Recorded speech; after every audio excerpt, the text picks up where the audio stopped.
Hi, I'm Megan James, Director of Profit Through Process Week, IQPC. I'm here today with Steve Towers, founder of bpgroup.org and co-host for our Next Generation BPM Summit in January.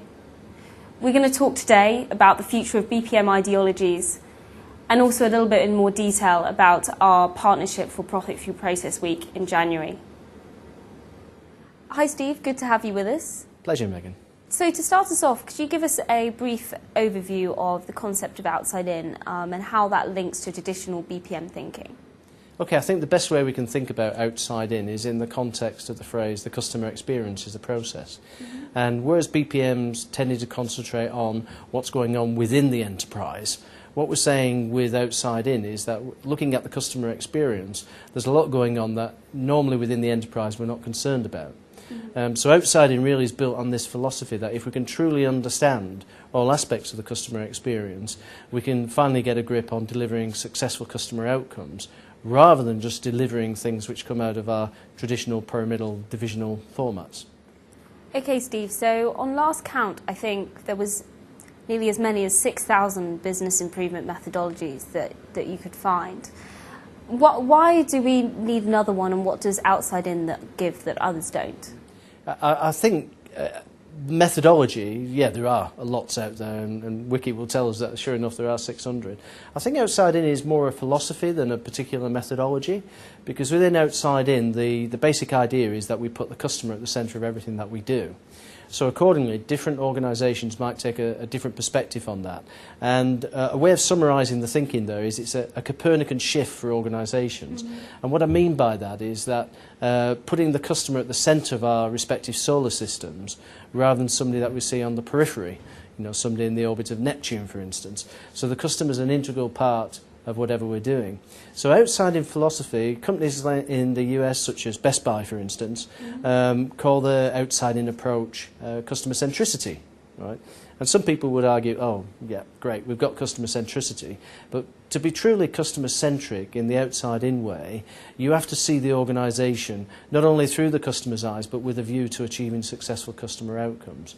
So our particular methodology and approach that we endorse within the BP Group, Chem method, has arisen after a number of years of practice from those leading organisations and distills, if you like, a set of thinking that is easily applicable in any situation. So organisations who are already doing, say, for instance, Lean and Six Sigma can advance their thinking and deliver outside-in. I mean, following on from that then, I mean, obviously in the Lean Six Sigma world and the BPM world respectively, there's been undoubtedly a lot of challenges and a lot of successes as well. So what does outside-in give that these pre-existing methodologies don't? Okay, in terms of measurable business results, we have to think about, you know, what we're calling success. And the inside-out philosophy, perhaps what we spent most of the 20th century doing, was really geared around key performance indicators which were driven out of functions. So say, for instance, customer accounting, customer service, retentions, and that sort of thing. Now, those measures, we hope, contribute to achieving customer success, but they don't explicitly do so. With outside-in approaches, the success you're trying to achieve is linked directly back to everything that you're doing at a day-to-day level. So in terms of adding measures on, there's companies out there that have come from, say, a Lean perspective, who are then saying, law of diminishing returns, we've invested heavily in Lean, it's given us a good return, but the more we spend, the less we're getting back. If you extend the scope to encompass the customer experience, you can apply some of that thinking, but more appropriately, outside-in measures. In other words, those SCO, successful customer outcomes, to actually guide your behaviour within each of the processes within the organisation.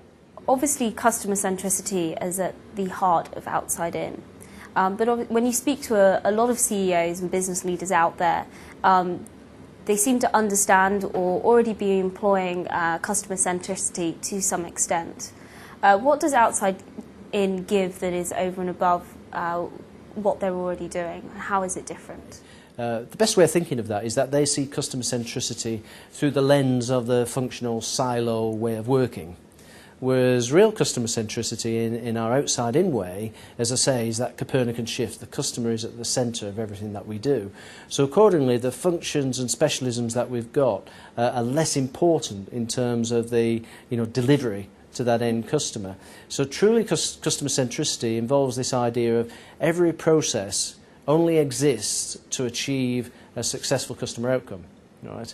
And therefore, we're trying to figure out within the process context, not only those things that perceive to add value to a process in a functional silo way, but those things which will deliver an SCO and reinforce the relationship. So it sounds like you've had some absolutely fantastic results. I mean, if I've got it right, I've heard claims that some of these process improvement projects are delivering more than 20% in under 3 months. So how is this possible for companies that have already gone through many process improvements and optimised a lot of their processes already? You're quite right in saying it seems almost incredible, some of the numbers that these organisations who are successful in this space talk about. And the easy way to think about that is that we talk about dumb stuff and people stopping doing dumb stuff, which can free up lots of cost and improve service. Well, the people doing that stuff, it doesn't appear to be dumb because it's been built out of a sense of what our organisation is setting out to achieve. But as we've already indicated, if we think about it from an outside in, we're saying to ourselves, is this task, this activity, this process, this system contributing to the achievement of the successful customer outcome? If it isn't, then in our outside-in parlance we would say that that's dumb stuff. And when you stop doing dumb stuff, costs can fall away, speed of process increases, and we become better aligned to that overall outcome, which is the pleased customer that comes back and, in a revenue-generating sense, buys more things. In terms of the discussions that we have with those C-level guys who are sort of saying, what's the order of magnitude, 20% is the beginning, really, because what you're doing is you're examining your organisation through this outside-in lens, which gives you the capability to actually not only challenge things within a functional framework, but begin to sort of say is not only processes cutting across the organisation, but how does that each process contribute to that delivery of the SCO? So we do that through a set of specific measurable statements that are aligned with that outside-in approach. So it's absolutely possible then for somebody that's already done a lot of process improvement to really get some good value from this approach? Oh, I would say it's not only possible, it's inevitable. It's just that looking at process with that different perspective can create that capability. And there's enough examples out there in terms of, we've seen the numbers coming through from the world's leading companies, and some of were involved at the conference, so we'll see for ourselves. So you've talked a lot about some of the big successes this approach has had. Can you give me maybe one real example that you can quote that's leveraged the outside-in approach to really achieve these successful customer outcomes? A good example might be, for instance, Best Buy is a well-known US retail IT player. And within their sector, many of their competitors have fallen by the wayside and, in fact, have disappeared off the radar altogether. So what is the difference Best Buy are doing that the others aren't? Well, we would say, yes, it's customer-centric, but not just in the phrase customer centricity. It's the way you organise people. It's the way you orientate work to actually achieve the SCO. So we have a way of identifying within processes, for instance, what actually causes the work that you and I see as process. And we call those things process diagnostics. What Best Buy have been very good at doing is understanding process diagnostics, the causes of work, and accordingly engineering those things so that they create not only the best experience but the most worthwhile experience as far as generating revenues and continually reducing cost. Yeah. There's many other examples out there, and in fact there's various surveys have been done over the last few months which demonstrate that on one of the surveys, a company called Millard Brown Optima have identified that somewhere in the region of the top 10 companies in the world, of those top 10 companies in terms of brand value, 8 of them have a component of outside in. That's looking at the past. Let's look to the future. What would you say that 2011 and perhaps even beyond holds for both BPM and the outside-in community? Okay, in terms of the overall community, it's an adoption of techniques and approaches which are additional to the things we're already doing. So we've already seen that in the context of very good lean companies moving to the next level.